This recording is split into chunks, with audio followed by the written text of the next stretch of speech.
तर प्रयागराज येथील कुंभमेळ्यासाठी महाराष्ट्रातून अनेक भाविक पोहोचलेले आहेत। मात्र भाविकांना तासनतास एकाच जागेवरती उभं राहावं लागतंय। कोल्हापुरातल्या एका भाविकानं या गर्दीबाबतचा एक व्हिडिओ सोशल मीडियावर पोस्ट केला। त्याने व्हिडिओमधून काय आवाहन केलंय पाहूयात। मी कुलदीप गायकवाड, कोल्हापूर महाराष्ट्र। इथं मी सोमवारपासून आज मंगळवार बुधवार तिसरा दिवस आहे, इथं अडकून पडलेलो आहे। ही व्हिडिओ महाराष्ट्र, कर्नाटक, गोवा कुठूनही येणाऱ्या माणसांसाठी आहे। 5 तारखेपर्यंत पूर्ण जाम आहे। ही एक गर्दी पाहू शकता।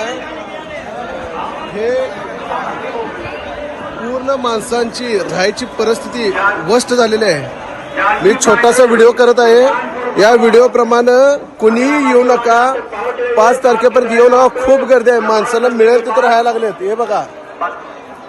हेलो जानवी, हमें पता है कि मम्मी वाले फोन पे फोन नहीं लग रहा है। मैं अपने नंबर बरेचसे माणसं विस्कळीत झालेले आहेत। कोण कोणाचा कशाला ठाव पत्ता नाही आहे।